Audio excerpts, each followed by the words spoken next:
Welcome to the public domain. This is Pokersesh, the only live gambling call-in show in the world. Except no imitations. It is the first and the only. Taking your calls live, unscripted, unscreened. Every Wednesday at 6 p.m. Pacific. No topic is off limits. No holds are barred.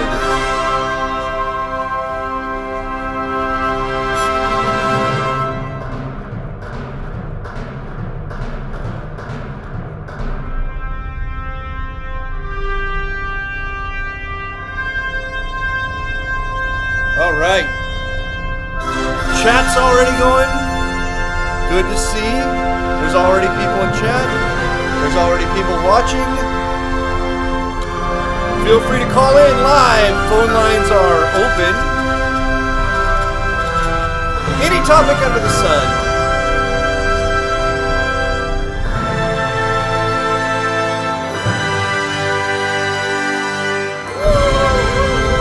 Oh, my neck.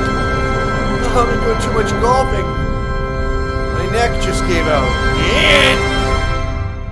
Thank you. Public domain. All right, let's see here. Yep. I heard that Verizon was down today. Hopefully that doesn't affect the call-ins. I hope not. But that's what I had heard, that there was no Verizon wasn't working today. Lilliputian Petrodactyl's already in chat. Says, can't wait for the Noodles call. The hand histories of his... Okay. Yes, we know Noodles is something special here. The whole 25 minutes it takes him to tell... Yes. So, some people need to work on their storytelling, obviously. But then again, like I always say, Mr. Petrodactyl, if you don't like the calls, there's a quick way to fix that. Just call in yourself. Wow us. All right, let's get this country club pour going. Wait for some people to show up here. It always takes a little while for everybody to show up. Let's see, what do we got tonight? Tonight we have a really nice Zin from Ducey Vineyards. Not expensive. Gazzoli Vineyards. Nice Paso Zin. Very drinkable. Get that country club pour going here. Oh, yeah. That's nice. Oh, that's when the magic happens right there. Take a little sip.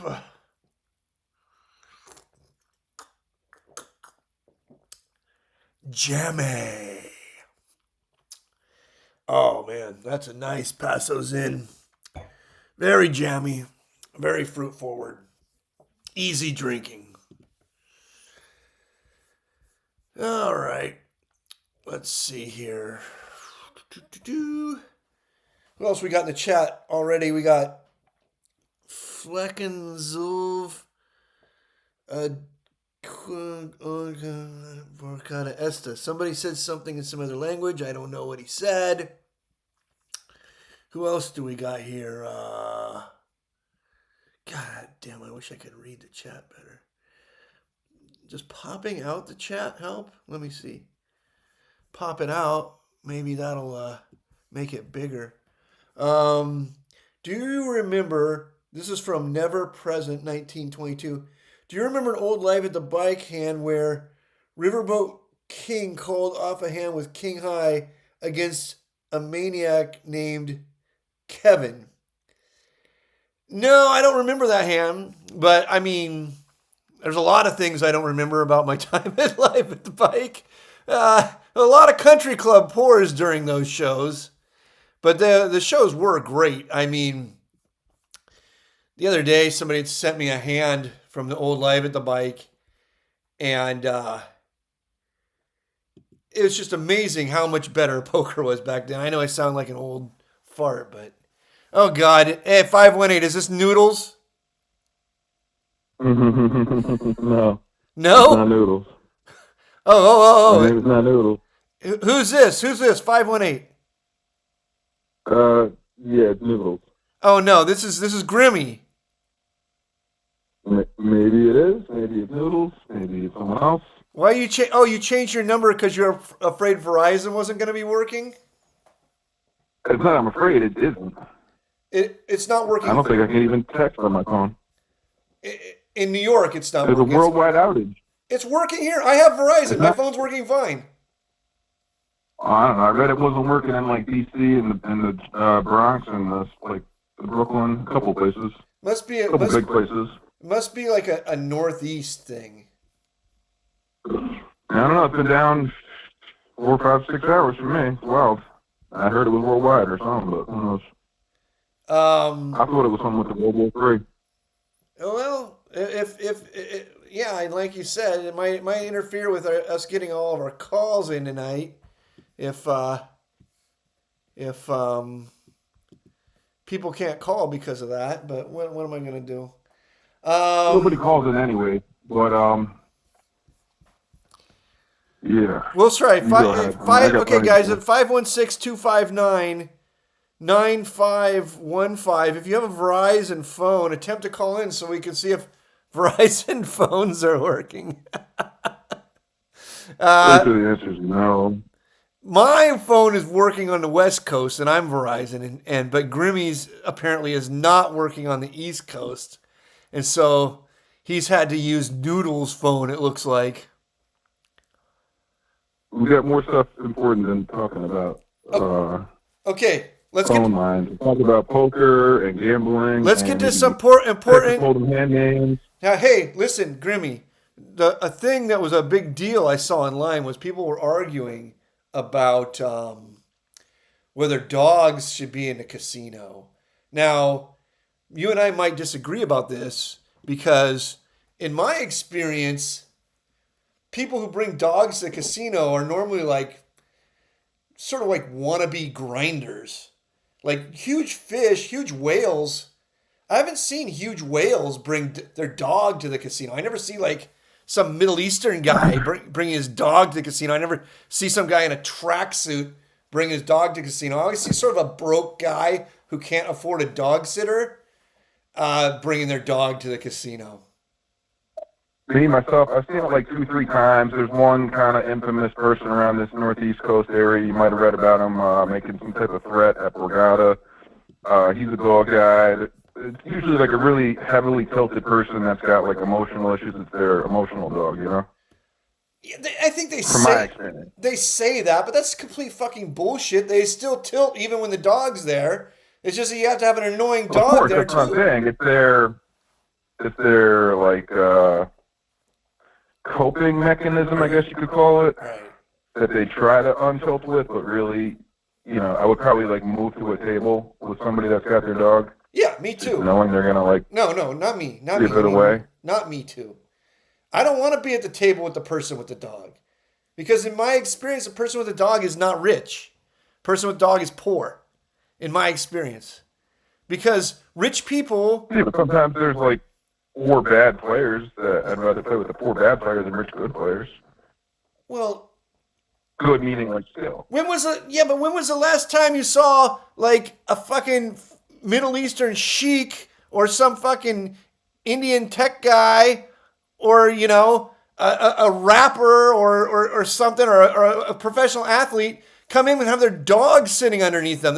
When was the last time you saw like a real whale come in and have like Fido sitting there and they're fucking feeding them treats? It's always some fucking They're broke not whales. They're mini fish, medium fish. They're not medium, a huge yeah, whale, no. medium.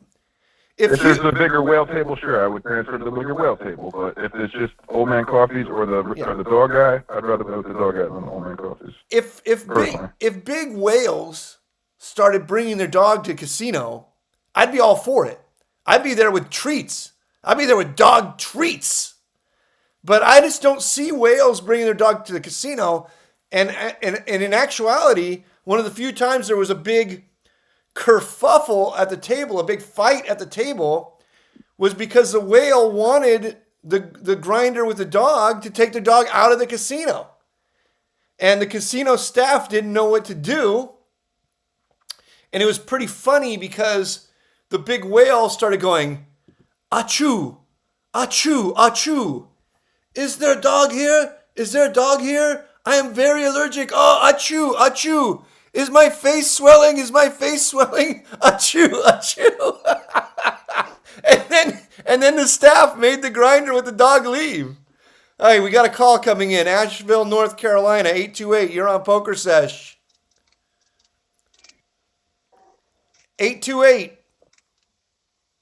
I hear you typing. All right. All right. Well, I guess it kind of leads me. I don't. Okay, maybe 828 is on Verizon. 828. You're gonna have to call in later because all we can hear is you typing. Okay, what's your first topic? I'm not on a. Excuse me. Yeah, what is it? Hey, Lyman. Hey, what's up? I was what your opinion is some kind of like glasses or device that everyone could wear at the poker table. Right. It's biometric that could cut down on cheating. Well, I don't know that it actually would end up cutting down on cheating. I think it would probably just add to cheating at some point. I mean, it just becomes like a technological battle.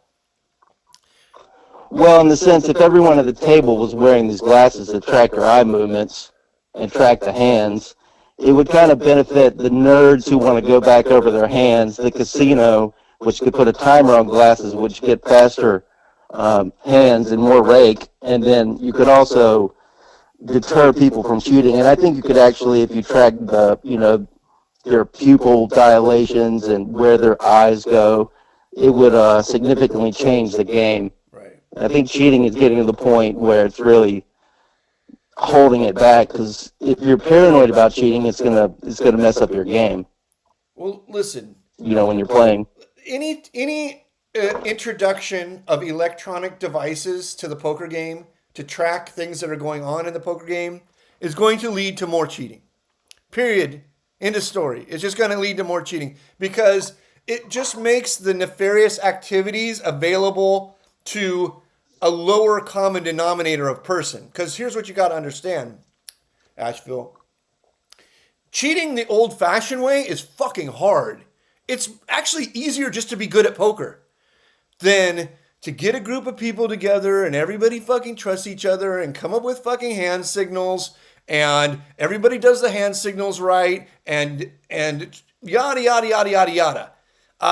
In a live setting, there's very, very little cheating because cheating is a massive pain in the ass. Or if you're going to introduce a marked deck, and then you got to know how to read the marks, and you need to know how to react when different things happen, and you need to know how to get the marked deck introduced. Or if you're going to try to introduce a dealer who's spent all this time learning how to shuffle and all this, it's a massive pain in the ass, and it's why, at a casinos in Los Angeles where there's just 100 tables running every fucking day of the week for 50 years, there's just such little amount of cheating. But when there is cheating... Oh, that's a very good point. But when there is cheating, it is almost always some technological thing that's been brought in. The last time there's a big cheating scandal at the Commerce, it's because people were able to lay their phones on the table, and some guys from Brazil had phones that when they laid them on the table, they weren't actually phones. They were like wide angle cameras that if laid close enough to the dealer's hand could pick up the bottom of the cards as the dealer was pitching. So it looked perfectly natural when they were sitting in seats 1 and 9 to lay these phones in a way that it was picking up the dealer's hands while they were pitching and signaling back to them who was going to win the hand. So those guys are fucking losers, right? Those guys could never take the time or energy to mark an entire deck, come up with a competent signaling strategy, use that signaling strategy in the right way to extract the most money without getting caught, yada, yada, yada. But they can just buy some off-the-rack fucking technology and just start cheating tomorrow. So, I mean... How about for online? Online, there's nothing you can do. Online is basically a battle of the bots. The online the people who offer the games online, like at World Poker Tour, they do the best they can. But when you got AI that can accomplish so many amazing things now, the idea that an AI powered program can't scrape a screen for information and play something akin to game theory optimal poker across many fucking accounts and, you know, even Well, a the weight. trick would be that you would need a set of eyeballs to actually play Right. online if you had, like, those Oculus things or something similar. Yeah. Well, you know what? I can guarantee you the day that you say that you can play online with an Oculus on, somebody will hack the Oculus to make it look like there's eyeballs in it when there aren't. You know? Yeah, I hear you. Basically, if you want a fair Well, I also if you want a 100% fair game, you got to go back to the poker the way it was amongst people who know each other. If you got a group of people who all know each other who are friendly with each other, there's almost never going to be any cheating in the game because A, they don't want to be ostracized from the group, and B, they know that if they get caught, things are gonna go very, very bad for them because everybody knows who they are and where they're at. They know where they work, they know where they live, yada yada yada. There's no anonymity in a regular home game. So, poker was never supposed to be played by computers online, and and the cheating everything that people do to stop the cheating, somebody else is doing the same thing to cheat better. It's sort of a race to the bottom. And the reason why it's a race to the bottom is because poker has gotten so far away from what it's supposed to be, which is a communal game, a community game, a game played amongst friends and or acquaintances, a game where people are ostensibly supposed to be having fun, and a game that's not played for fucking stakes where you're going to lose your livelihood. It's played for stakes where it's going to hurt a little if you lose, and it's going to feel good a little if you win, but it's not going to be life and death. The after 2004 in the poker boom, when people started deciding that poker was a job and they're going to treat it like a job, a lot of things crept into the world of poker that weren't there before, including a lot of cheating and a lot of very, very high stakes games, which I guess now are sort of going away, but. You're not going to find cheating in medium and low stakes games. It's just not worth the time in general. I mean, maybe on a stream where the stream is already keeping track of all the cards, so you don't really have to build anything to get that information. But nobody's going to build something out of the blue to cheat a 5-5 game or something like that. I mean, I don't know. You agree? You disagree? Oh, I agree with you. I generally do.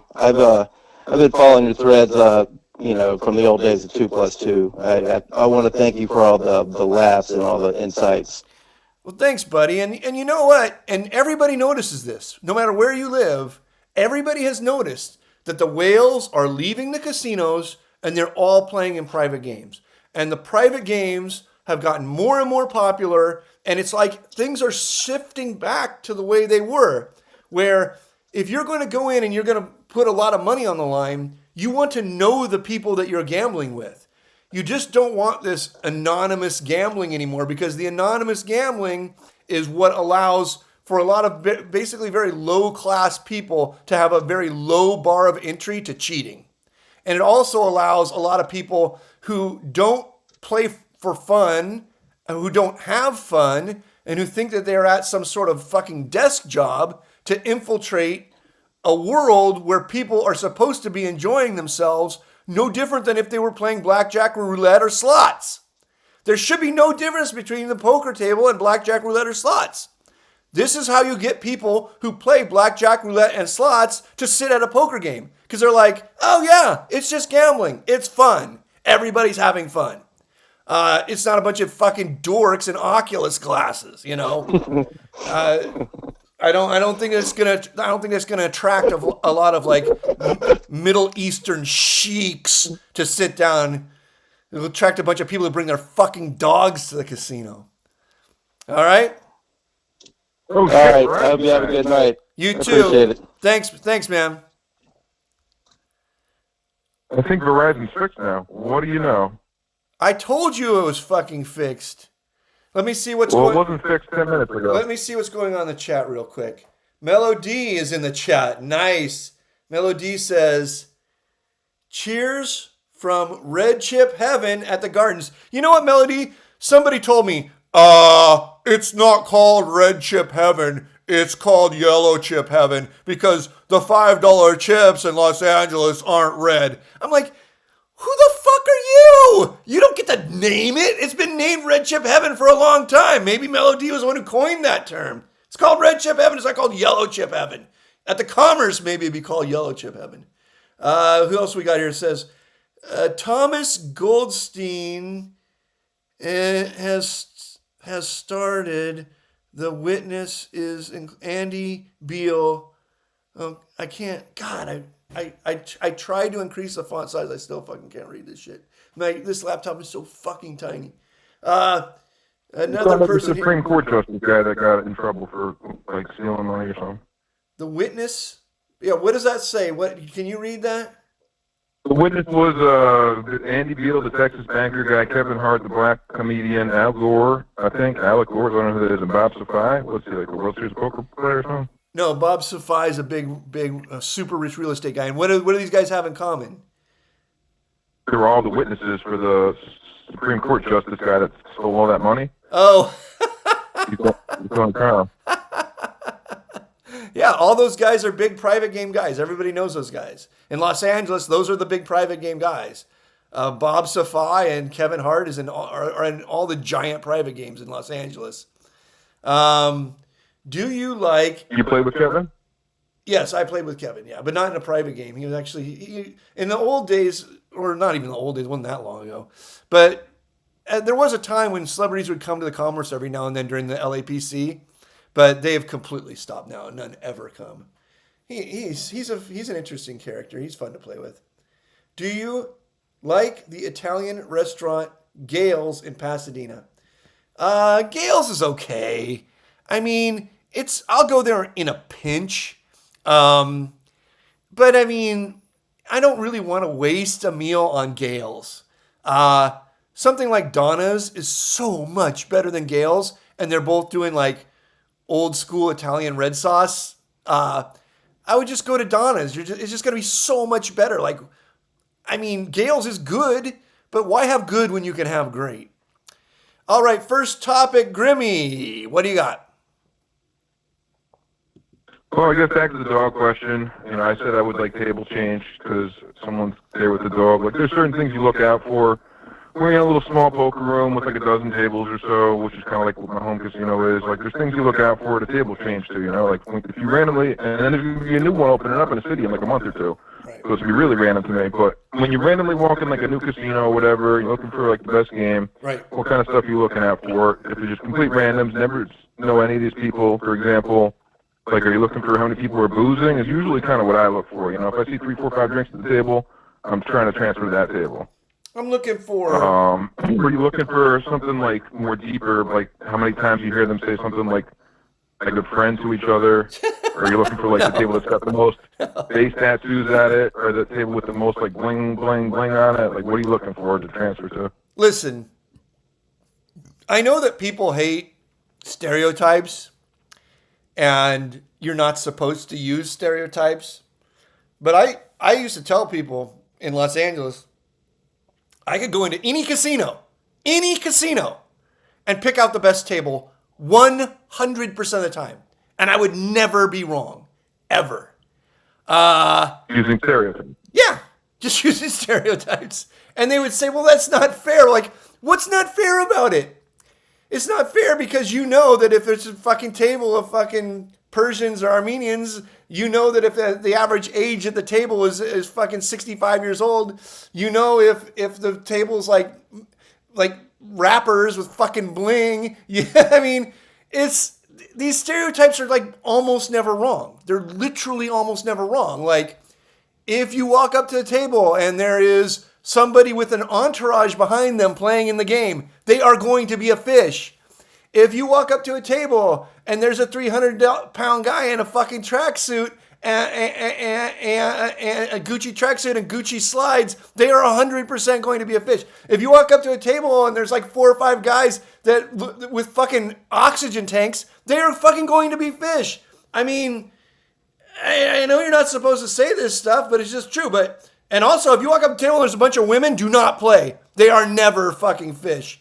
Let's see here. We got another call, 518. Oh no, it's another 518. Is this your buddy? Is this Noodles? This is Noodles speaking. Okay, Noodles, what do you got? Well, I'm not gonna lie, it's a pretty long story. I can call him Oh, later if you want. Jesus fucking Christ. Oh no, I heard you requested a long story. No, I've never requested a long. I like a short, good story. All right, I'm gonna have Sure. to break it down. I'm gonna have to call back. Wait, Noodles. Tell me the very end of the story only, and then we'll do the story backwards. If the end is amazing, if the end of the story is amazing, we can slowly move backwards until we get to the beginning. And if it's just good the whole way back, you can tell the entire long story. So just tell me the end. Just tell me the end of it. Here, Noodles. I'll show you how to do it. Here's the end of a story. Hot buttered corn. I'm gonna want to know what came before that. I'm going to want to know what came before that. I'm going to want to know what preceded the end of a story with the last line is hot buttered corn. Okay? So. I'm just gonna say right here the complete ending because that's what you want. Yeah, give me the ending. Okay. So the story ends with someone calling by accident while reaching for arugula. All right. Somebody And somebody called by accident while reaching for arugula. Correct. Thank fucking God we didn't have to hear the rest of that story. Thank fucking God. Oh, Jesus. I protected you, audience. We dodged a bullet. All right, 680, you're on Pokersesh. 680. Why are you snickering? I know I'm hilarious, but just get to the fucking topic. 680. All right. I actually like that. Noodles. Let me finish the story. Wait, no. Can you give me the ending of another story? Noodles, I just want the endings of stories. You never heard the ending of that original story. You told me the ending of the original story. A guy called on accident while he was reaching for arugula. All right, okay. So the rabbi reveals a full house. Okay, and then I reveal a 4 of a kind. Right. And then someone else revealed they have nothing, and they smile, and they said, I was just happy to be included. And that's when I realized that poker is just another game of fortune. It's the only game of skill. It's the only game of skill in the entire casino. Oh God! I had dodged the bullet, and then I just let it keep going on. And then Mike McDermott called the hands of everybody in the judges' game. Thank you very much, Noodles. I got a lot better for you if you just give me some time. Okay. 680, are you there? Okay, Noodles, give me the end of another story. I just want the end. All right, well, okay. This is a good story to begin with. No, it's not. I can guarantee you it is not a good story. So just give me the very end, and I will decide whether it's a good story. All right, so let's happen after services. Wait, hold up. 680, are you there now? Okay. 680 is masturbating, apparently. Okay, 680, sorry, I got to hang up on you. Okay, Noodles, give me the end of the story. All right, so I'm going to start at the beginning. No, you cannot start at the beginning. This is our deal. You have to give me the end of the story, and then we decide. I'll let the chat decide whether we want to go.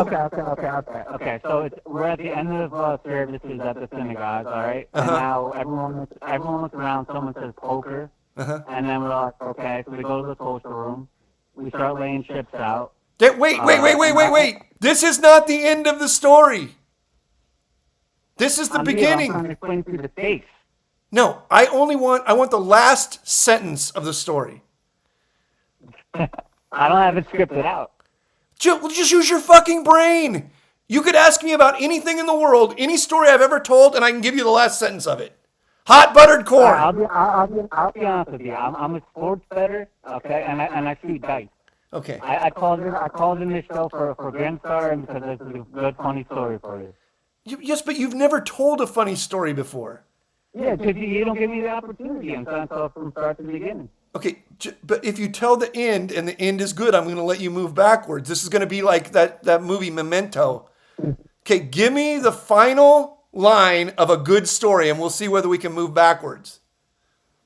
Let me call back in, all right? You got to think about the final line? Yeah. Okay. Or can you call in with a story that takes less than 1 minute? All right, one or the other, I can definitely come back with that, yeah. All right, I can't wait to talk to you later, Noodles. All right, old Jewish. I appreciate it, my friend. Thank you. Bye. I saved you guys. All right. Let's see here. Yo. Let's see. Hey, Yeah, wireless caller, you're on Pokersesh.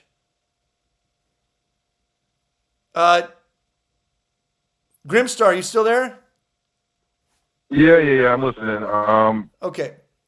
Bryn Kenny, this happened like 3 years ago. I don't know if you heard any of this. Can I ask you something? Is Noodles a slow adult? I'm not going to comment on Noodles until he's back in the call.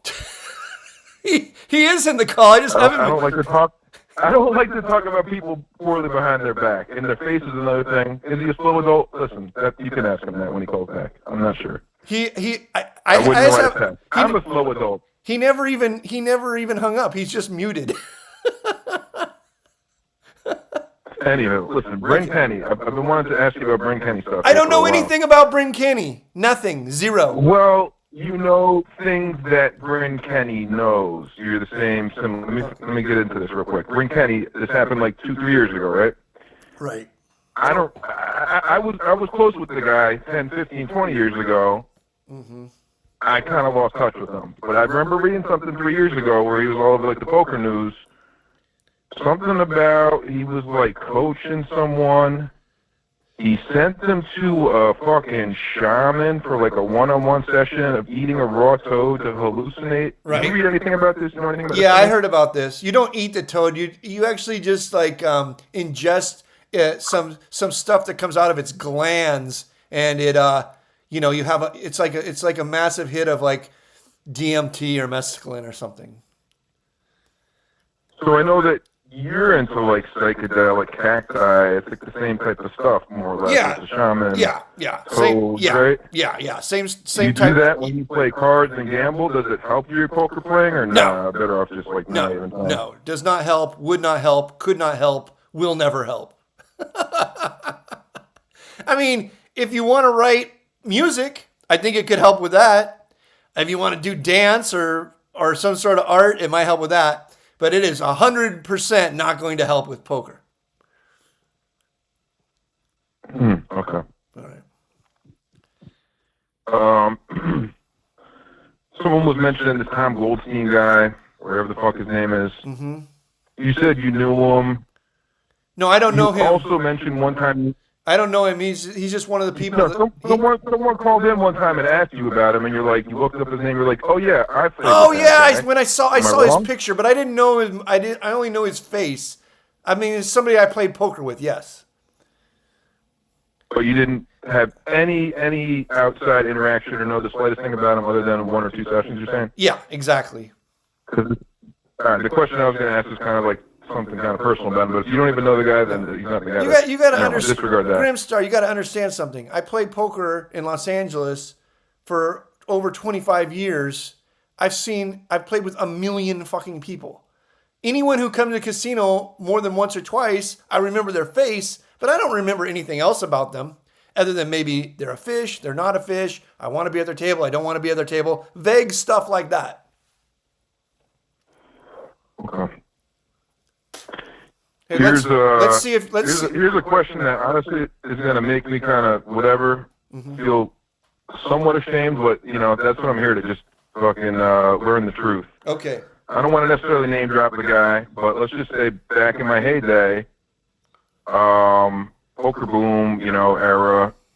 I was in college, freshman or something. Mm-hmm. There was a little bullshit home game going on. I might name drop one guy that you probably know from out in L.A. Right. who actually happened to be, Jamie Chevelle. Of course. Played with him a million times. Yeah. I was college buddies with him. We played a lot of poker, and through his little home game connection, I met this other kid. Do I want to name drop him or not? Not particularly right now. Maybe I should, maybe I shouldn't. Who cares? He was running it up to the moon while I was trying to run it up to the moon. So he was like showing me, hey, you can play 50, 100, no limit online. And I was like sweating him, and he was like crushing people, whatever. And I figured he's got to have $1 million. He, for whatever reason, had a poker beef or whatever with me, and he says he wants to play me heads up 10K freeze out or something along those lines. 2 5K freeze outs or 10K freeze out. Right.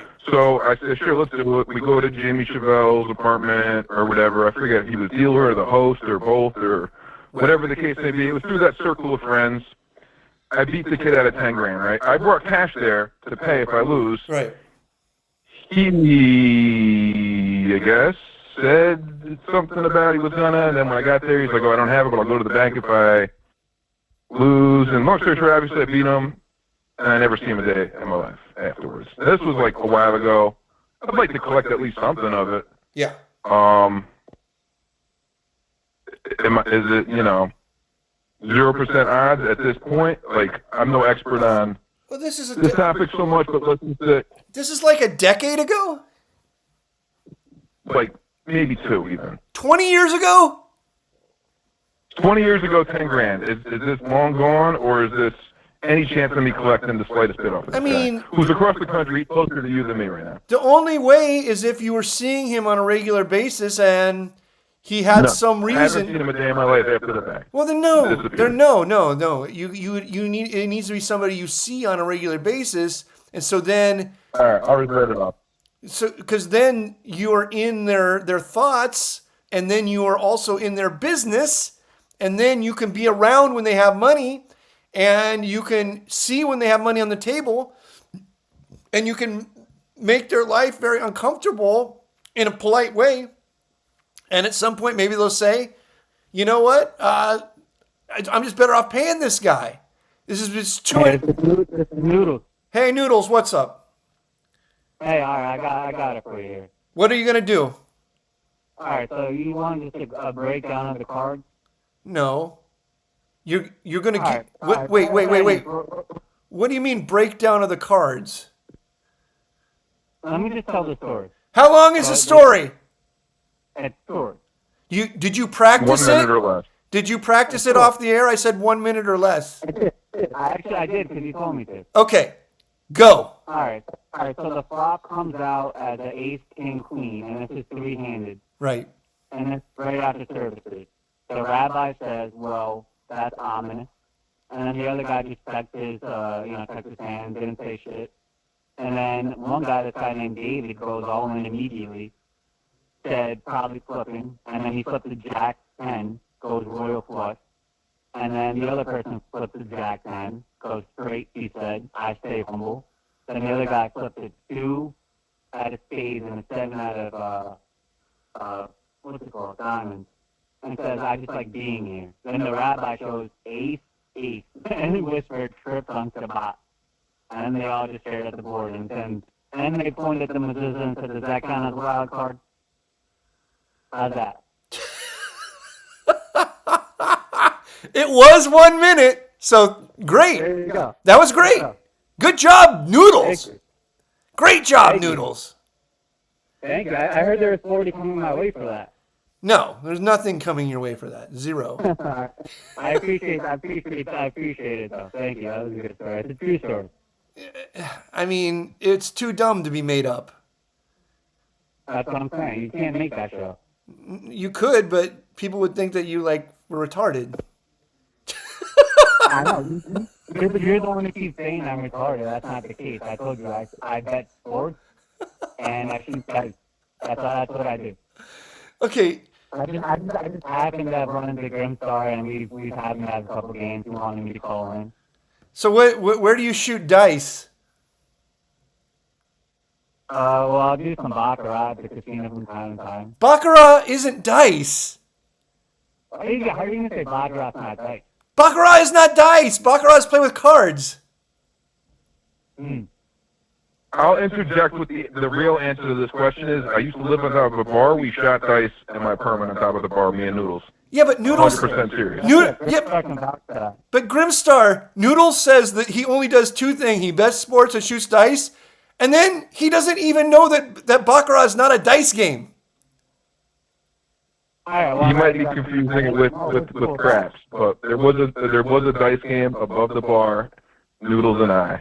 How the fuck does Noodles? True story. How the fuck does Noodles think that he's been shooting dice his whole life and thinks that he's been playing Baccarat? No. You got it a little fucked up. Okay. What's really going on? I said my expertise is where that I shoot dice and betting sports. But when I'm in the casino and I'm playing cards, then it's Baccarat and crackers. Okay. So you're an expert at shooting dice. Yeah, I'm pretty good at shooting dice. Okay, give us a shooting dice strategy that we can use. Oh, that's a good question, man. Well, you're an expert. I would say a prayer. $2,000 on the hard 8. Say what's for a prayer, and then just go for 20 on the midnight. That's your expert opinion. Go for 20 on the midnight, yeah. How much of your life did you have to spend studying dice to come up with that?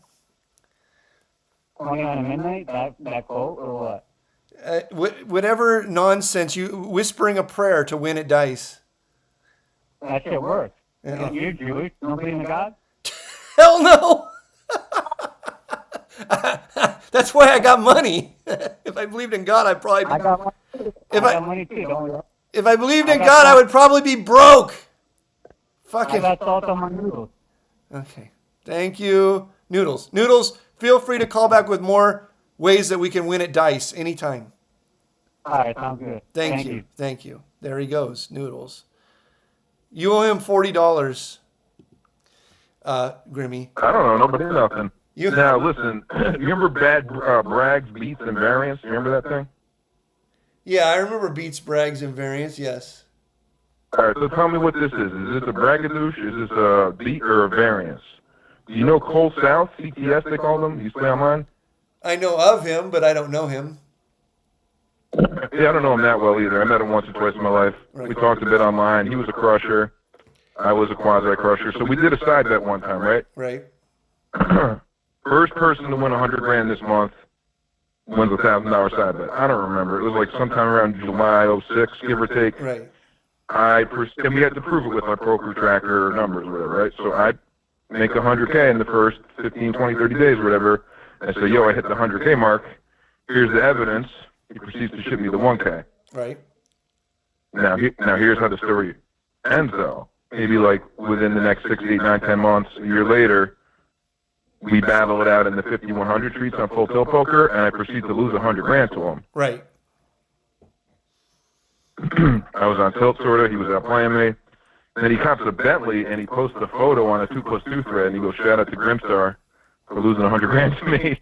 Heads up. So is that a brag, a beat, or variance? He was bragging, obviously. No, I'm saying for me.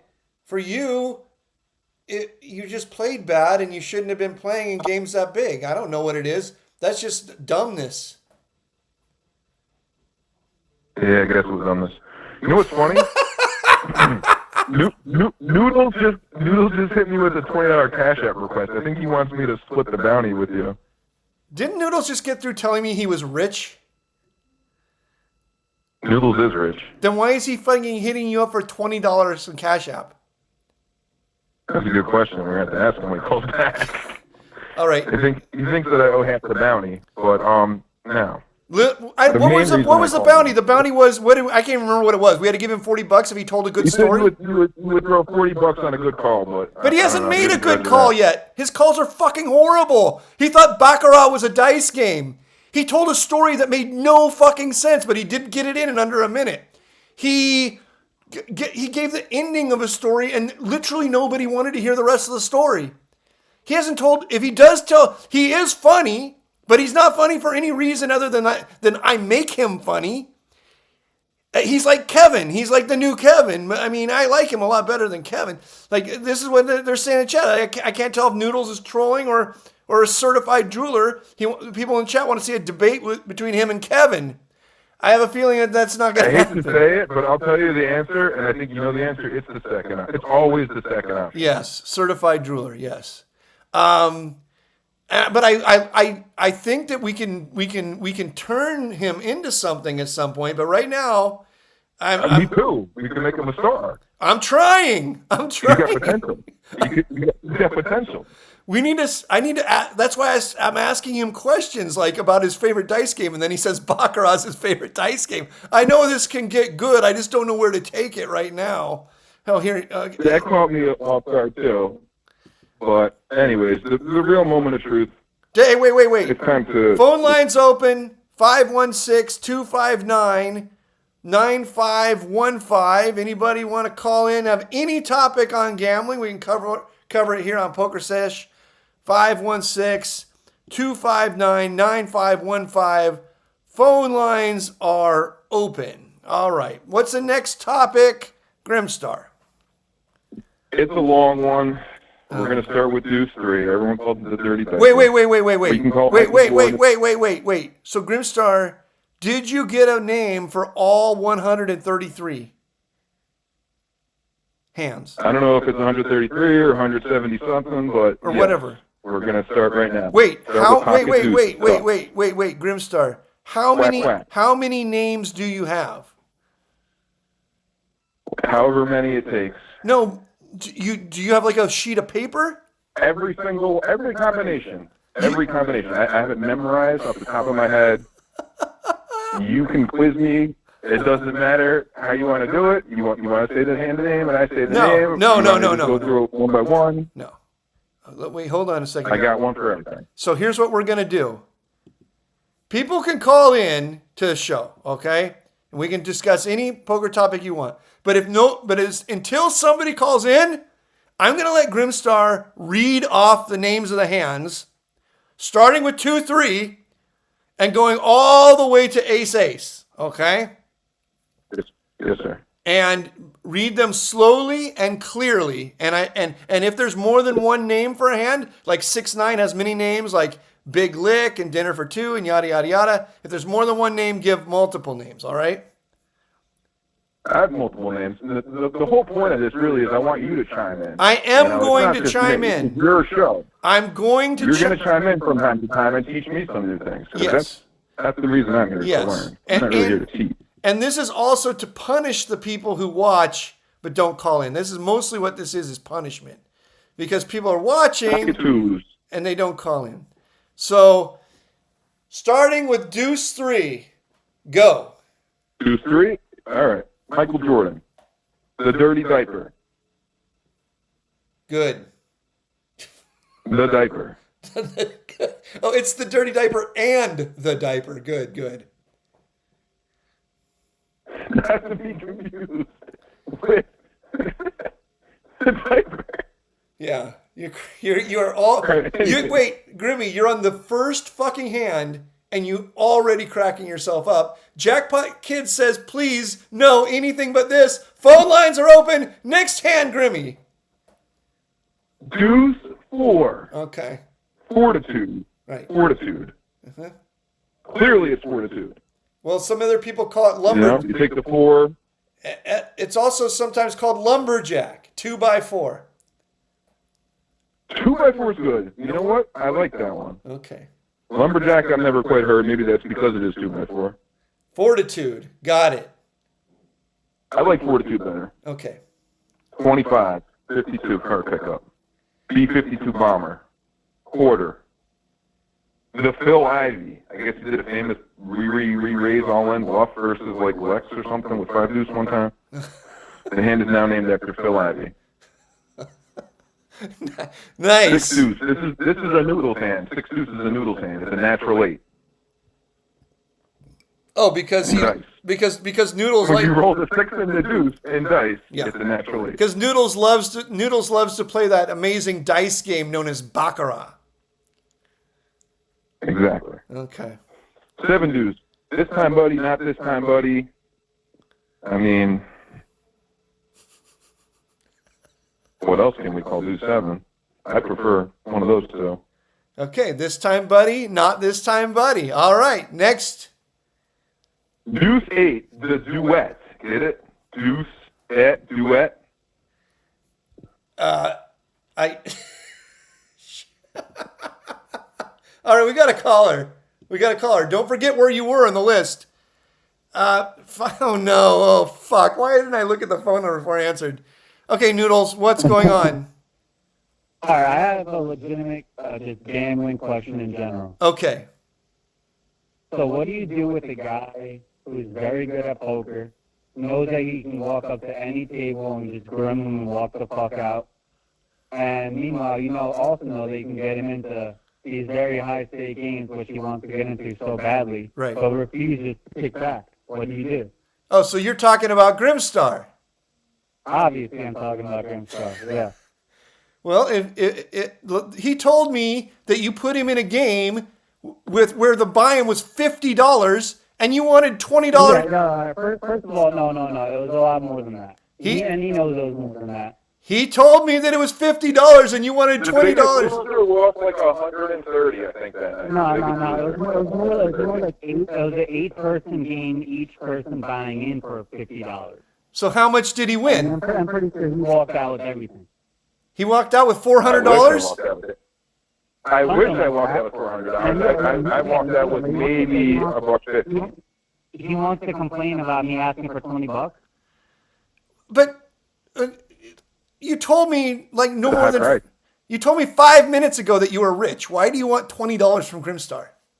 I never said I was rich. I said I had salt on my noodles. That means I'm lucky. You're no Jewish, you know. There's so many things I'm supposed to know because I'm Jewish. I don't know any of these things. This is East Coast shit. This is like New York stuff. You're right. This is some real East Coast shit. Yeah. But that being said, listen, you're aware of the situation. What do you think? Noodles. As just a gambler's point of view? If you're getting a guy into a game with a $50 buy-in, not only should he not kick you back anything, he should probably just kick you. Who the fuck wants an invite to a $50 fucking game? Because you can keep buying in. He forgot to mention that part of the story that you can keep buying in. Well, here's the deal, Noodles. This is the deal. You can't just invite people to things and then expect them to kick you back money. You have to make the arrangement up front. So you need to go, listen, Grimstar, I got a game. This is how the game is going to work. This is how much money you could probably make in the game. I want a kickback of 10% with a cap of this much. You say it before you have to say it before you ever invite him. You can't go around chasing him like a puppy dog bitch after it's already over. No, you're starting to make some sense now. I always make sense. If I were to say it beforehand, you're right. But, yes. I mean, yes. It's just he wasn't appreciative at all. Yes. Afterwards, it's like, listen, I brought you to this game. I knew you were going to kill it. Like, So here, Noodles. I want you to practice right now with Grimstar. Pretend you're inviting him to a game and do a negotiation with him right now so that you're ready for it next time. And I'm meaning to negotiate a lot. I already know how to negotiate. No, I want to hear it because you're obviously having problems. Invite him to a game right now and make the negotiation. I want to hear it. All right, Grimstar. I can get you into a game probably, I don't know, whenever you want. Which Friday you want to go? Whenever I want. Which Friday? This Friday. Tomorrow's Friday. I need a lot of kickback. I want 50%. This Friday. 50% of my win? Yeah, because you're calling me a retard. What if I lose? Will you take 50% of my loss? I can run bad. I can lose. It's possible. No, so you're calling me a retard on this podcast. I'm gonna increase the kickback after.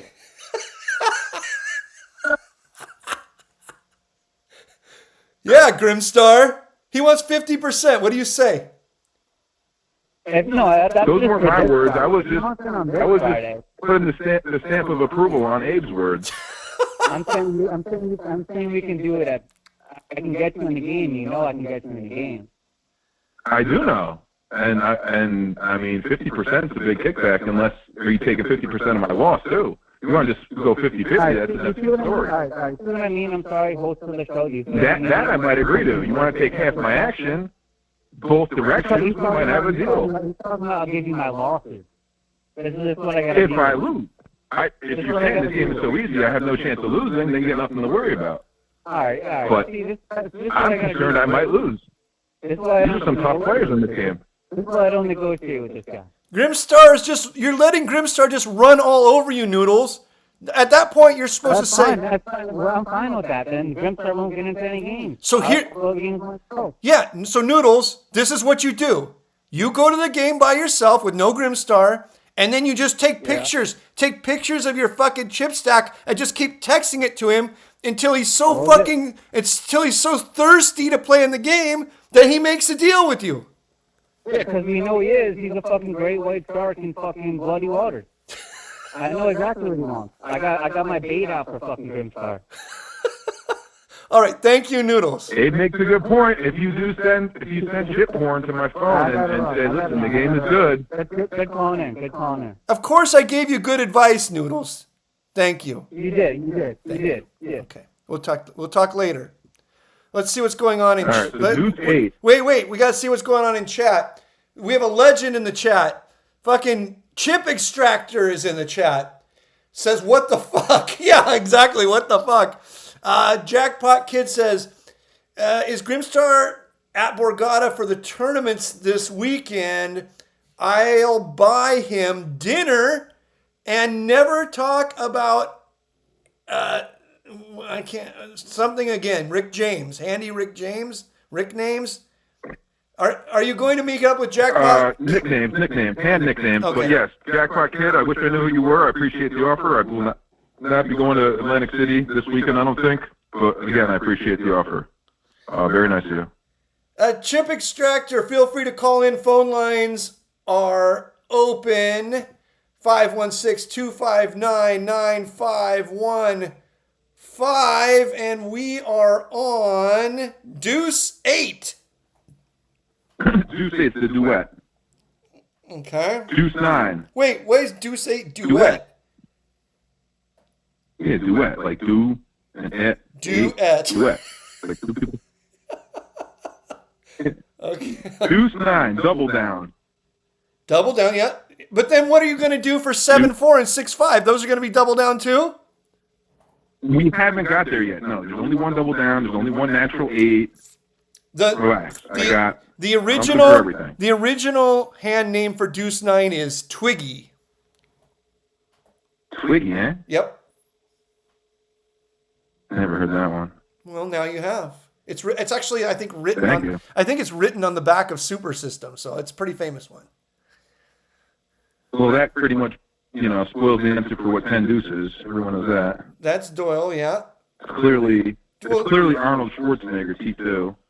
T2, yeah, there you go. So wait, we're on 10. We went from Deuce 3, Deuce 9. So the next one should be 3 Deuce. We started with the dirty diaper. What are you talking about? Okay, so then the one after that should be 3-4. Well, that's the whirly bird. Okay. Oh wait. At least around here it's the whirly bird. Oh wait. Oh no, we are on Deuce 10. Oh, you said 10 Deuce. You were talking about Deuce. Okay, what's Deuce Jack? Jack shit. Why is it? Where's the shit part come in? Deuce. The deuce is shit. How can deuce be anything but shit? You're taking a deuce. Okay. Jack shit. Okay.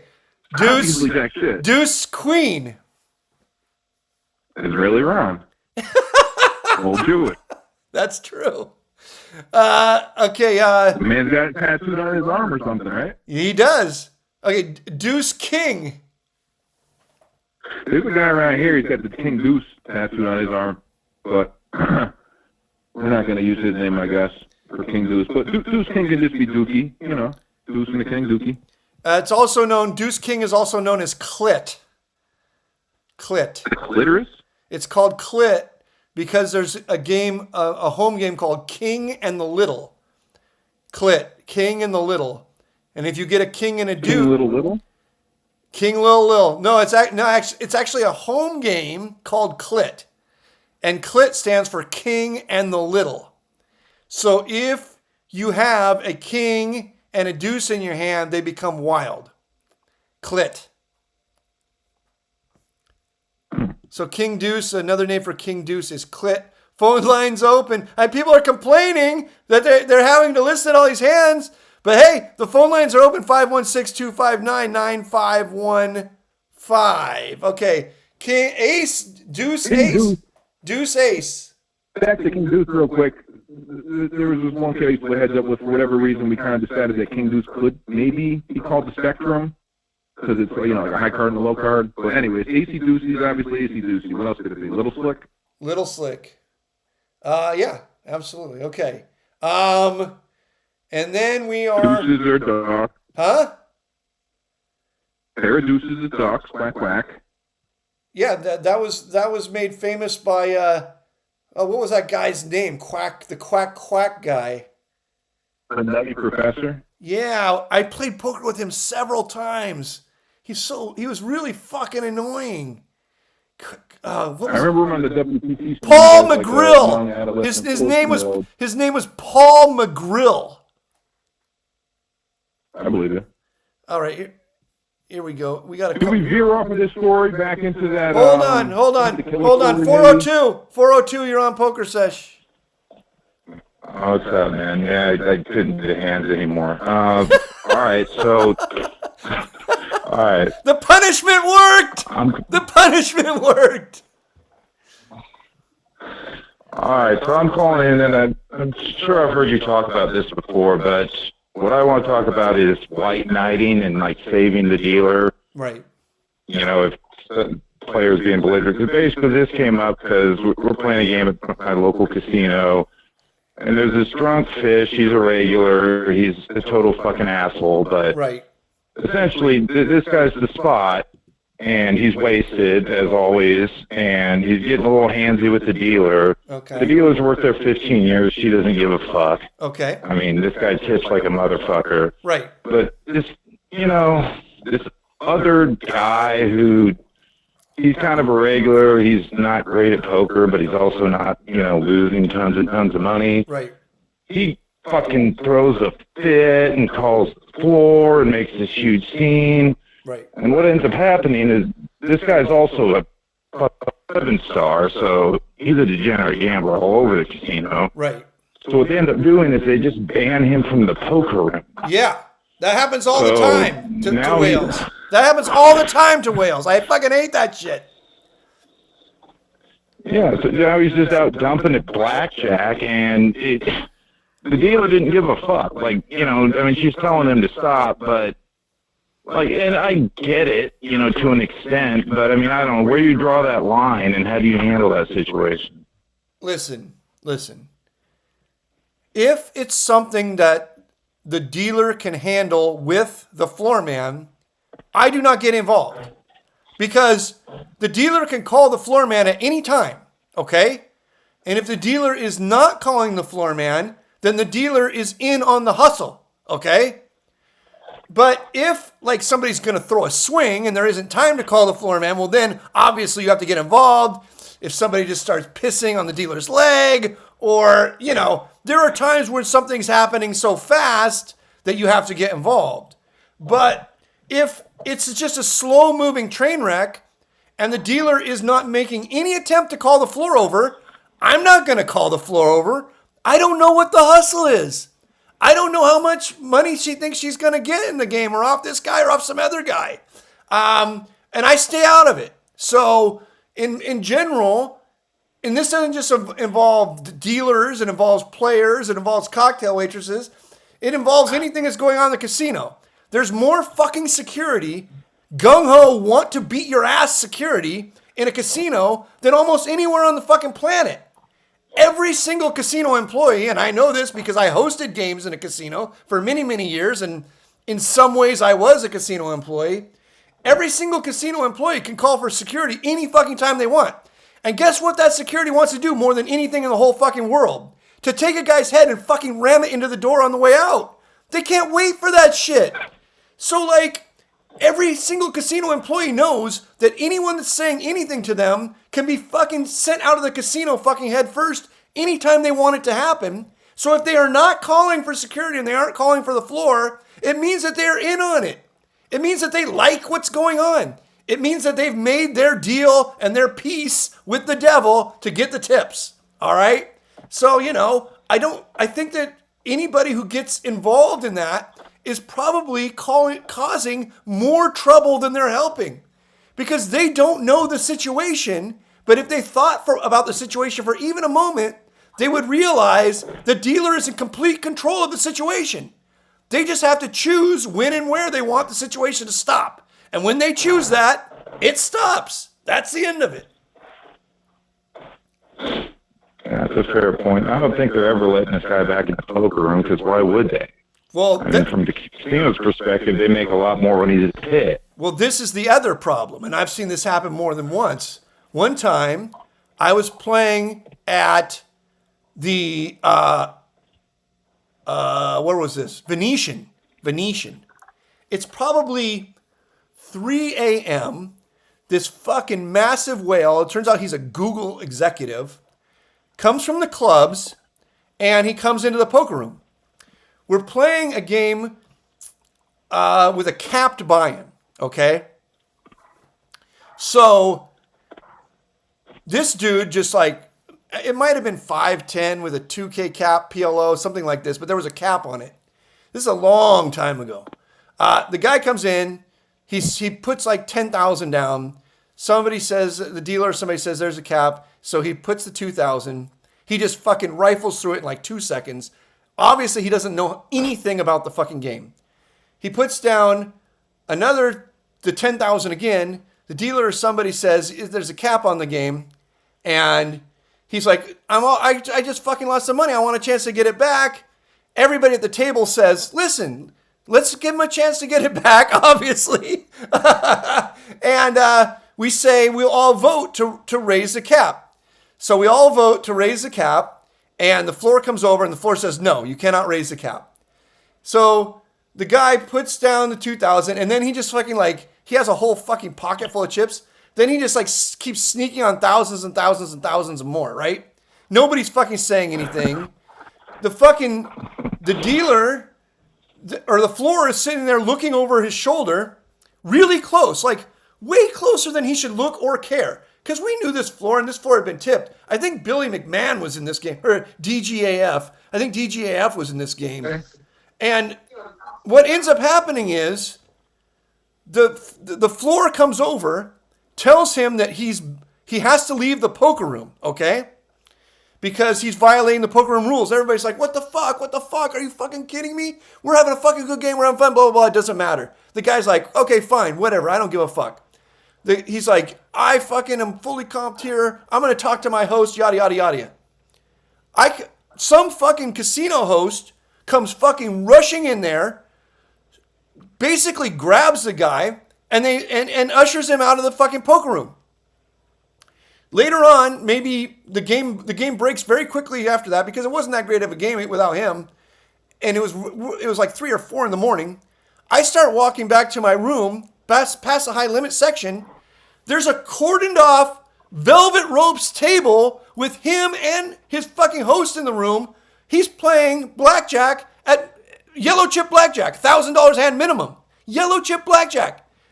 The whole fucking gambit to have him removed from the poker room was just so that he would go and play in the pit where they had already had the velvet fucking ropes for the guy. So, I mean, casinos do that all the time, because it doesn't do the casino any good to have these guys play poker. Because when they're playing poker, a group of us are taking his money. But when he's playing blackjack, the casino gets all of his money.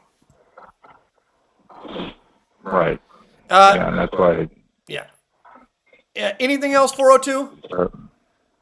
No, that'll be all. Thanks, bro. No more poker hand names, please. Okay. Somebody else call in. All right. Thanks for the call. We'll talk to you next week. Thanks for the call. Later, man. Okay. 858. Yeah, when was the last time you actually seen somebody thrown headfirst out of any casino ever? This is in the movies. I actually have. Hey, Grimstar, hold up a second. 858, you're on Pokersesh. Hey, what's up, Limon? I'm back talking PLO with you, if you don't mind. Hold on, I got to tell Grimstar the last time I saw somebody literally blasted through the fucking doors and thrown in the parking lot of the casino. I can tell you. Wow. I can tell you exactly who it was and exactly when it happened. The person's name was Julio. The person, the security came. to fucking throw him out of the casino because he was making side bets, and the floor had told him to stop making side bets over and over and over. He wouldn't stop. He was very drunk. He told the floor to fuck off. He said he was a big fucking deal. The floor told security, send this guy out of here. Security at the Commerce Casino literally fucking lifted the guy fucking out of the chair. Literally. And sent him fucking through the doors. And the whole fucking time he's yelling, "Oh, fuck you. I'll fucking kill you motherfuckers. You motherfuckers are dead. You better not fucking come back." And the whole fucking time. So that, and that was probably, I'm going to say that was 4 or 5 years ago. I tried to get the guy back in the casino a million times. That's why I remember. All right, 858, what's going on? Hey, last week you gave me that great advice about playing on the 5-card game at the casino, and it was very helpful. One of the new things is I got onto one of these agent apps called GG Poker. Right. And I've been on several of these in the past, and every single time I've gone on them, I log in and I run it up like, 200 to like $2,000, and then every time I just get crushed all the way back to zero. Right. And I was wondering if other people have that experience, and if I'm being cheated, or if it's just random, or what do you think of that? Those sites. Literally every bad poker player on the planet has that experience. I'm not saying you're a bad poker player, but every bad poker player. I made a living playing poker for 20 years. I know. So. That's why I said I'm not saying you're a bad poker player. What I'm saying is every bad poker player on the planet has that experience. It's not uncommon at all, because the same thing happens when they play blackjack or craps. They run it up and then they run it down to zero because you're operating at a disadvantage. If you're not operating at a disadvantage, this obviously should not happen all of the time. I don't know what the security protocols are like at GG Poker. I know that there's people cashing out mountains of fucking money at World Poker Tour, WPT Gold, and I'm not saying that because they sponsor this show. I'm saying that because I've seen it with my own eyes. And so if you think you're being cheated at GG Poker, just open an account at WPT Gold. And I'm not even telling you to use my code. I don't give a fuck what code you use. You can use code Doug. I'm just giving you normal advice. Open an account at WPT Gold and see if the same thing happens.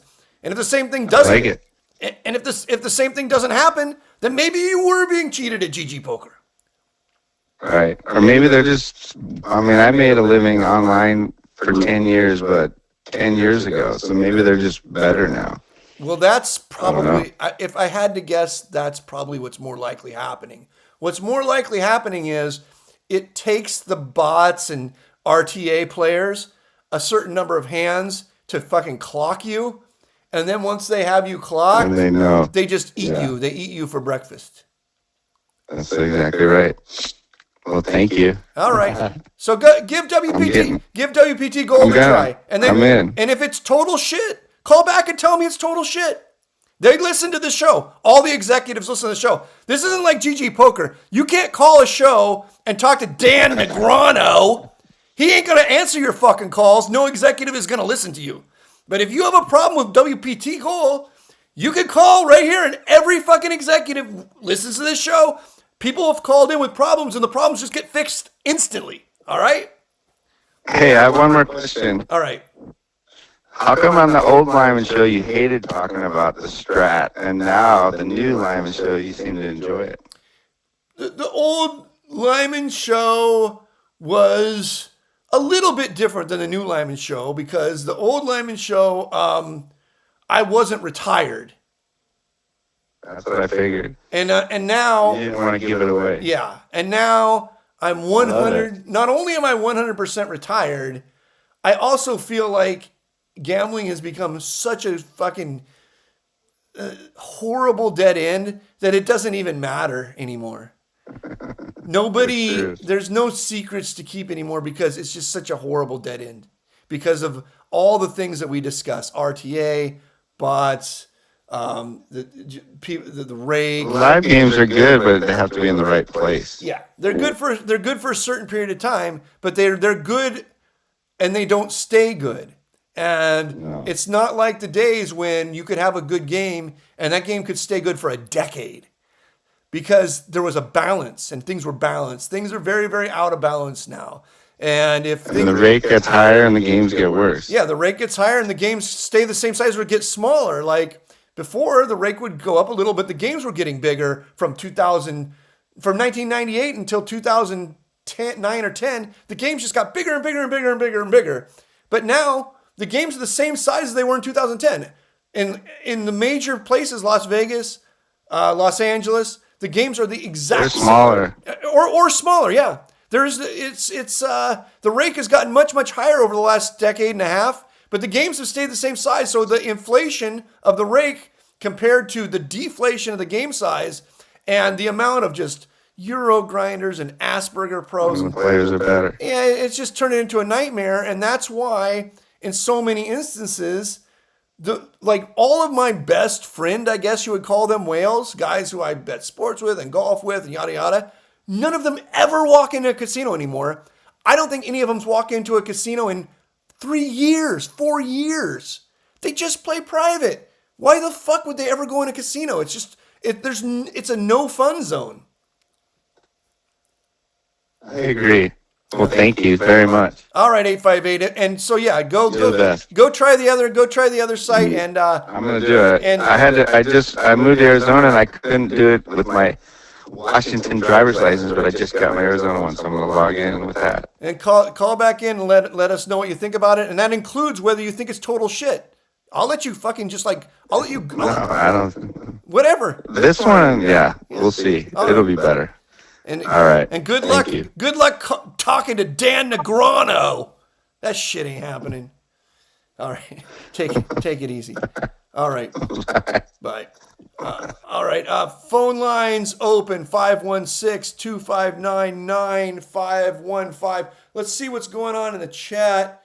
AC is horrible experience, and I have my friends there. I have my friend like Noodles with me. Well, if you've got a friend like Noodles, have him call in, Jackpot Kid. Yeah, and AC is a total shithole. I've been to AC a couple times. It's fucking horrible. It's a fucking nightmare. It's the grimiest, grossest, low fucking life place I've fucking been other than Reno, Nevada. AC and Reno, Nevada are basically the same thing. They're like armpits of the world. Although AC does have the beach, which is nicer than Reno. Although Reno does have skiing. I hate skiing, so if I had to live in one, I'd probably rather live in AC than in Reno. AC does also have a really fucking good Italian sandwich shop called the White House, if I remember correctly. You remember that place, Grimstar, the White House? Never heard of it. You should know about the Italian sandwich shop. It's a famous Italian sandwich shop. I think it's in AC called the White House. Oh man, I remember it. It's a decade ago, so it must have been fucking really good.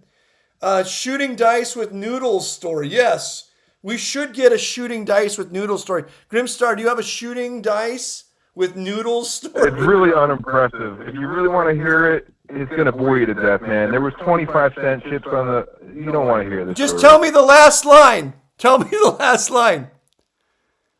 They left with no money. Oh, that was so good. I was praying that was the last line. Okay, what are we at? Deuce 9? No. Oh boy, that was like a half hour ago. No, we're at 3-5. 3-5 is the cat fucker, aka Yonkers. Why is 3-5 apparently? Why is 3-5 called cat fucker, aka Yonkers? Well, I can give you the reason why it's called Yonkers. The cat fucker thing just caught on at some home game. Some guy named Piff, I think, started it. Right. But 3-5 is called Yonkers because I heard this story from these dudes from upstate New York that said that they used to play in some private home games, small stakes donks, 1-2 guys. They said that when someone showed down at 3-5, I was like, what's the nickname for that? I go, oh, that's definitely Yonkers. I was like, why's it Yonkers? He goes, in our home game, someone would always play that hand, and when he wins a big pot, he'd shout Yonkers. And we'd be like, why is it Yonkers? He'd be like, 135th Street, Yonkers. But the weird thing about it is there's no 135th Street in Yonkers. Yeah. which makes it even weirder. Nonetheless. Yeah, wouldn't 135th Street be in like Harlem? Right. So I don't know how he got confused. There's not even a 235th Street in Yonkers. There's like a 260th Street in Yonkers, but no, I don't know how he got 35 Yonkers, but it just sucked. It reminds me, there's a song called Across 110th Street. It's a fucking one of the greatest. There's a movie. Yeah, there's a movie. Yes. Called 110th Street. Yeah, but the theme song to that is such a fucking great song. One of the fucking greatest songs ever fucking written. And I remember the very first time I went to New York, I said, you know what? I'm going to go across 110th Street. This is 20 years ago at least. I didn't know what 110th Street was, so I walked all the fucking way up Central Park. And then right about the time when I was about to get to 110th Street, it was so fucking scary. I was fucking scared out of my mind. I was literally the only fucking white person anywhere. And there was all kinds of shit going on in the street. And I said to myself, I'm never going to make it across 110th Street. And I hustled my ass right back to that pond where everybody was fishing right there at the fucking top, at the fucking, whatever that's called, the north end of Central Park. Central Park, yeah. Central Park. That's my story. Yeah, that's 110th Street right there. That's my story about trying to get across 110th Street. It's not for white boys. At least 20 years ago. Now it's. I don't be in Harlem much, but I can give you my little Harlem story. Is one time, I don't know if you ever heard the name of some guy named Nicky Barnes who used to do stuff in Harlem in the 70s. I think he ended up being a snitch, though. You know that guy? Yeah, Noodles. Have you ever heard of Nicky Barnes? Negative. I was going to comment on that dice shooting that we were doing. That's false. I left with no money. We have a problem here. So you were playing with 25-cent chips, dice shooting. That's negative also. So Grimstar's lying? Correct. Oh wow. And them fighting words. So Grimstar, okay, you tell me the story then. You tell me the story, Noodles. The real story. All right, well, no, I'll tell you. It ended with me landing on a natural 20, and then I said, I'll see you later. And then if he wants to say that, and he was trying to debate if it counted or not. So, Grimstar, what do you think? What happened? What's a natural 20 in either dice or Bach? I've never heard of natural 20 in either. That makes in no. Blackjack, I've heard of natural 20. That makes literally no fucking sense, Noodles. There's no fucking thing as a natural 20. Every candle flares at once. Every what? Every candle flares at once. Every candle flares. You ever heard of a midnight? A 20 on a midnight? No, what's a 20 on a midnight? When you roll a fucking 12. 2 sixes. What's that up to? 2 6s, that's boxcars. Or midnight. It could be midnight. Okay. 12 o'clock. Yeah, but what does 20 on a midnight mean? All right, long story. 20 hours. That's the 12 Long number. story short, I did not walk out there with no money. I told you, I bet scores and I shoot dice. That's what I do. What's a natural 20? I'm trying to explain that to you. Okay, explain it. You just let the dice roll. Every candle flares at once. They lock themselves open. The ghosts on the corner side. Okay. Grimmy, do you know what he's talking about? No, he lost me too. Yeah, this is. I'm a big dice. 3-6. 3-6. Okay. It's the devil's hand. 3-6. 3 sixes. 3 6s. Okay. 3 6 63. 3. Yeah, 62. There's a guy up here that used to run home games. I don't like really name dropping, but there's names after a guy that used to run home games up here. Wait, Grimmy, how do you say you don't like name dropping? You drop like 20 names a show. You're like Cole South and Dan Goldstein. Yeah, I'll drop like Cole South's name, sure, no problem. Bryn Kenny's name, sure, no problem. Bryn like Kenny? big poker names. I'm not gonna name drop the guys that like are with the Italian families. I'm not name dropping those names. You drop more names than anyone in the history of the fucking show. You love name dropping. Certain names, sure. Okay. Certain names I will not drop. So you're not gonna drop like Well, let me think. I did hang out with some mobsters once. But I can't remember the guy's fucking name. Oh, it was Tony Spilatro's daughter-in-law or something. That's before my time, and that's West Coast casino shit. I mean, I would love to hear stories about Tony Spilatro. I heard he's a poker player. No, but I didn't. You play poker with him, please. No, it was hand history versus Tony Spilatro, the ant. No, this is long after he's dead. These are his great grand nephews and nieces. But it was all still, I guess, very interesting. It was with Josh. This is my friend Josh. I don't remember. He knows them. I don't know. I don't know anything about it. He knows them. I got that he's right. He named up Frank Rizzo from our fucking league. I did name drop Frank Rizzo, who is with the Italian families confirmed, but Frank Rizzo is a prank name from fucking Jerky Boys. That's not his real name. If that guy's real name is Frank Rizzo, Noodles, I will, if you can show me documentation that his real name is Frank Rizzo, I'll give you a free, I don't know, $10. Free. Okay, Noodles. That's me offering a free roll to you. Noodles. Give me a fucking dice. You've played dice your whole life. You're a professional dice player. Give me a dice strategy right now. There's no strategy to dice. Sure what? Well, then how can you be an expert? If there's no strategy, then how can you be an expert? I never said I was an expert. You said you were an expert. Grimmy, did he say he was an expert? I'm an expert at betting sports. Oh, you're an expert at betting sports. Give us some sharp bets for the NFL games. All right, what game are you looking at? How about the Rams game? What is it? Rams versus Bears? What's on? The Rams game. Give me a second, poke on. Wait, how are you an expert sports bettor? You're supposed to know this shit. All right, how about this? We can make a bet, me and you, right now. If my bet. You want to take one side of the Rams game and I have to take the other side? Yeah, if you want. What good does that do me? How does that benefit me? That's me proving to you that I know what I'm doing when it comes to sports. So you're gonna take. So wait, how much do you want to bet? How much do you want to bet? Oh, I don't care. But you got to pay Vig. You got to pay Vig.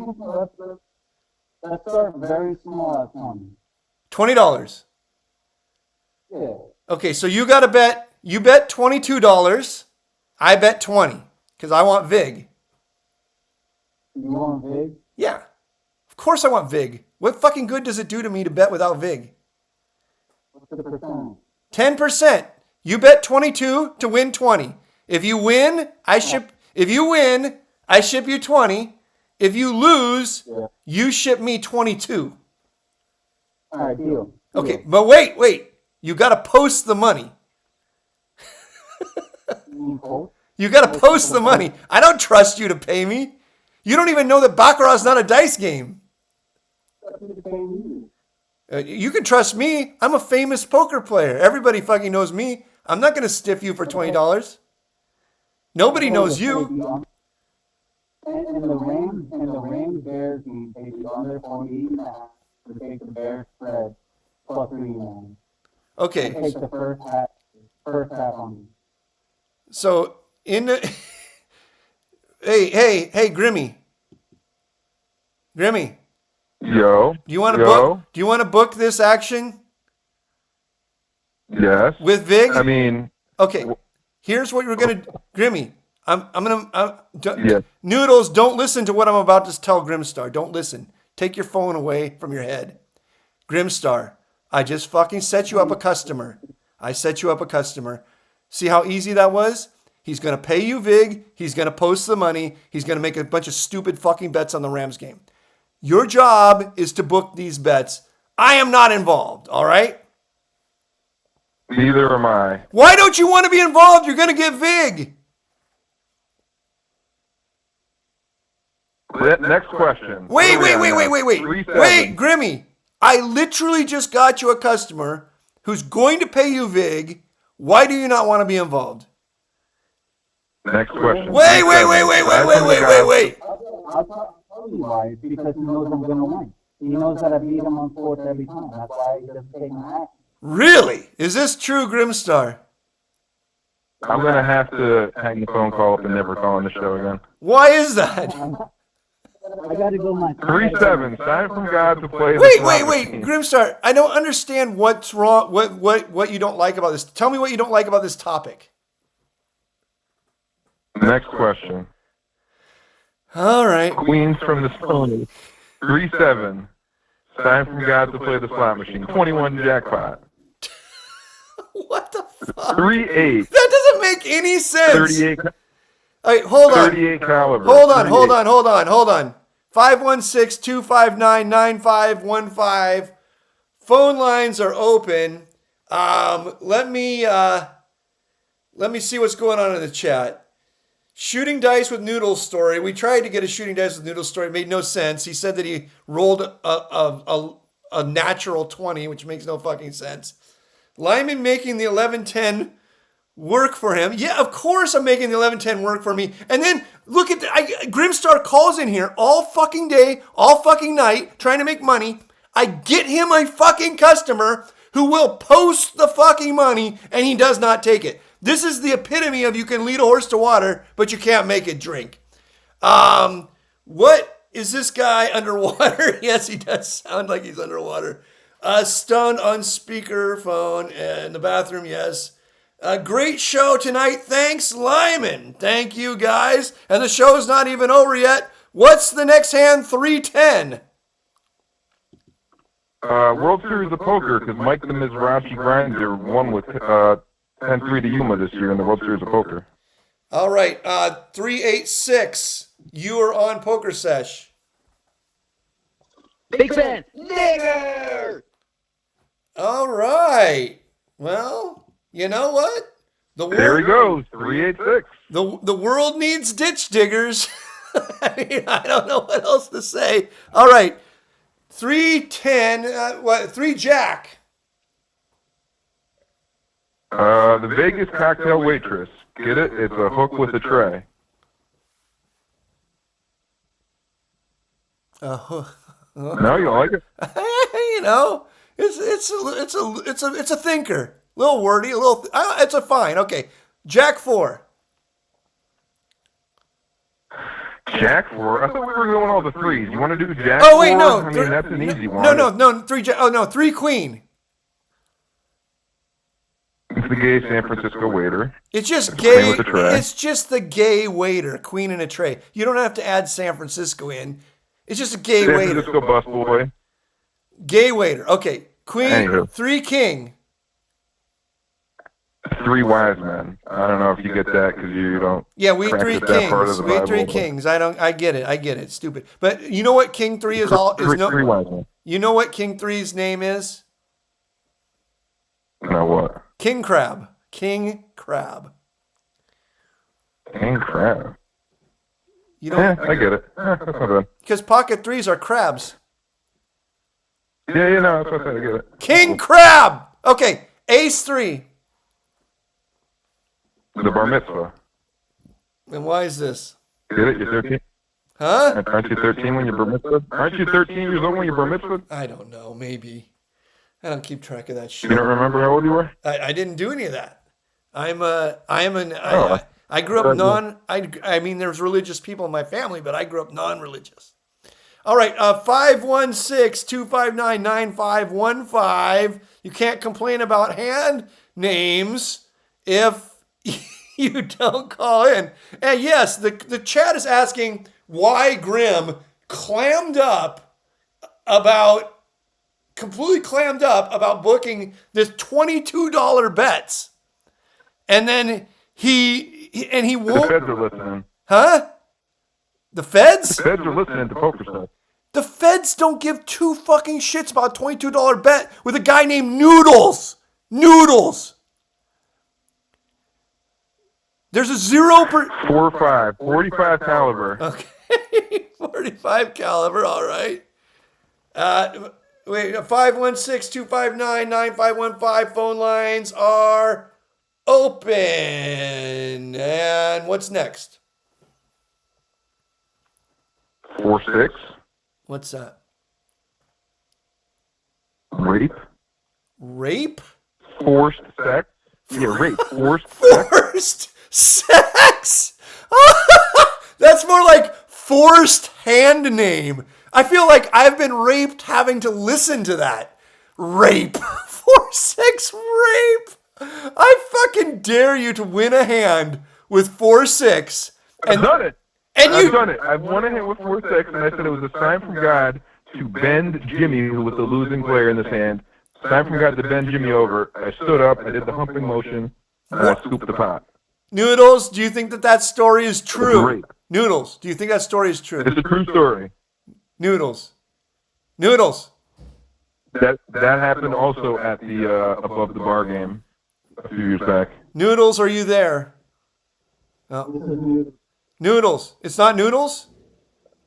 Yeah, what's up? Do you think that Grimstar air humped Jimmy after winning a hand? With 6-4 and said, That's like a trick question. That's a trick question. Yeah, that does sound like a trick. Okay. 4-7. 4-7. I cannot fucking take this. 4-7. Happy Independence Day, July 4th. You could just do a date for any hand. No, but not every day is a cool one, like the birth of our country that's going to turn 250 years old this year. There's not every hand name that's got a cool name like that. I think we should call that one Cop Out. 4-7. You can do any. You got something better for 4-7? I mean, it could be another double down, but we don't want to use double down twice. You got something better for 7-4? Well, but what is the most likely thing that you are going to say at the table if you have 4-7? You're not going to say AK-47. Yeah, exactly, or double down. And then you take out Harry's AK and you just pump lead into your opponent. Absolutely. There you go. Limon. AK-47. Here we got it. Limon, and end the show on Van Allegant or Bob Safai's story. Oh, I mean, everybody knows all the fucking Bob Safai stories. He's just a jerk to everybody, and sometimes he pees on people. All right, what's next? 4-8. You called it Freight, but I mean, you could call it Big Brother, 1984. All right. Next. 49ers, the Gold Rush, San Francisco 49ers, 1949. Okay, next. What was that? Anyways, called Joe Montana even too. 10-4, good buddy. It's the trucker hand. 10-4, good buddy. The actual name for 10-4 is Broderick Crawford. Broderick Crawford. He's the guy who coined the term, 10-4. 10-4, good buddy. Over and out, roger that. He was in a movie called Convoy, I think. All right, 10. What do we have? 4 Jack. Jack 4 is the buzz. Jack 4 is the buzzsaw because it mows people down, but it's also a pure bluff catcher investigation hand, coined by that Robbie J. Blue lady. No, there's only one name for Jack 4. Flat tire. Sold. Do you know why? What's the Jack 4? Yeah, flat tire. What's a Jack 4? Flat tire. You can also, for an F minus, call it the Robbie J. Lou. But Jack 4 is the flat tire. Then we got the Queefer. 5 Jack is the Queefer? No. Queen, obviously, 4 is the Queefer. Queen 4. Queefer.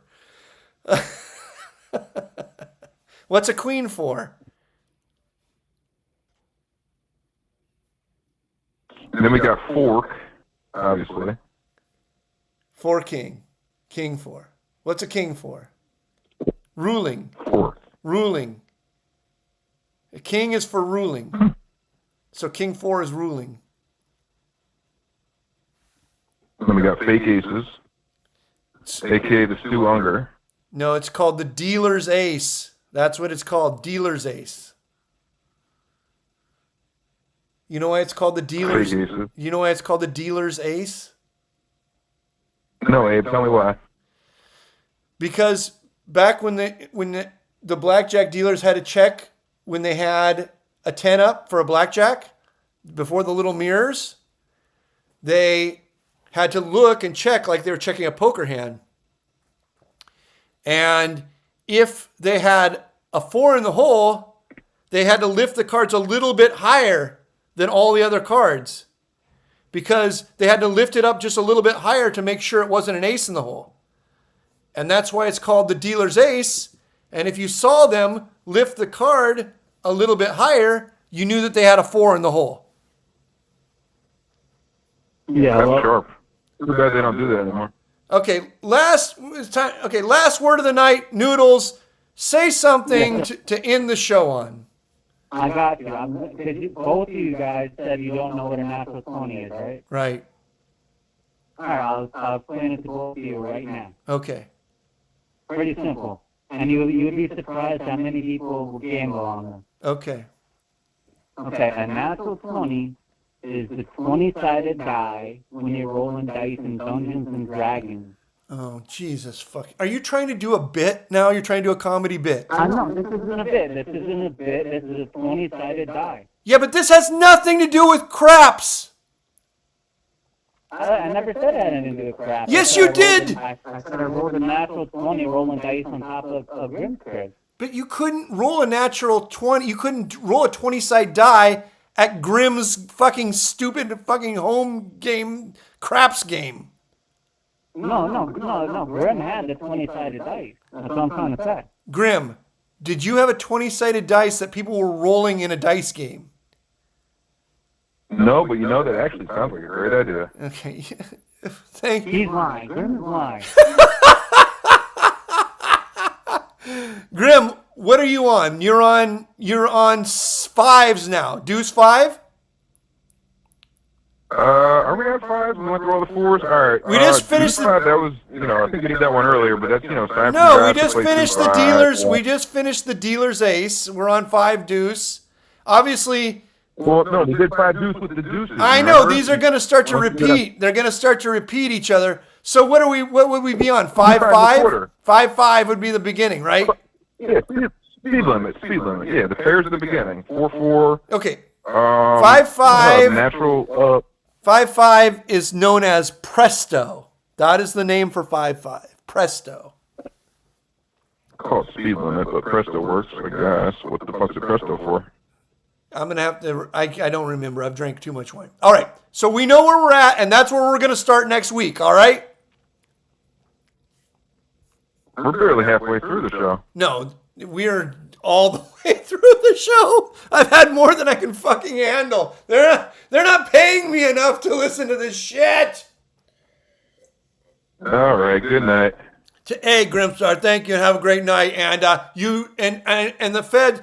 Hey, Feds, if you're listening, Grimstar is definitely not going to take a $22 bet on the Rams with his idiot friend Noodles. This is not going to happen. Feds, go back to harassing Mexicans and shooting women in the face.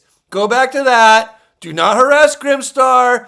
He is not going to take a $22 bet on the Rams from Noodles. There.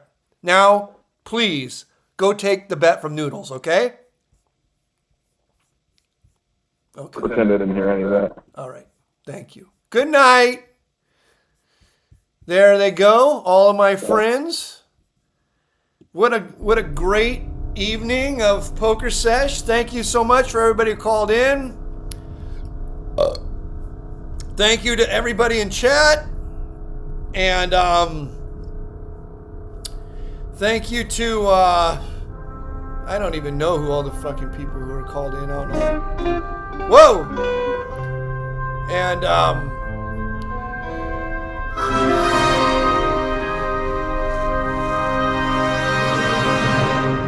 thank you for entering the public domain.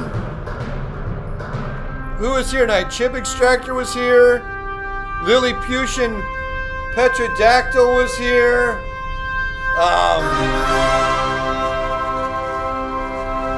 DJ Mellow D was here. Everybody was here tonight. I can't even tell you all the people that were in chat because I can't read it.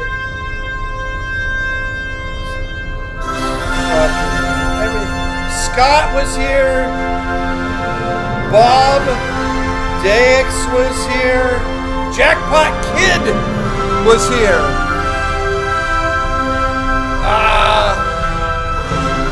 Whatever.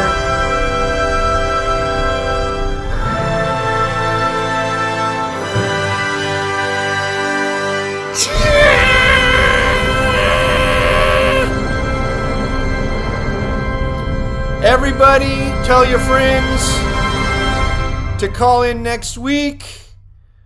We have made it to 5-5 presto. Nobody knows what 5-6 is yet. You're going to have to wait till next week to find out about 5-6, 5-7, 5-8, 5-9. It's killing me. So we'll see you all next week, and we'll find out about the rest of the hand names if there aren't enough original calls. Until then, ball.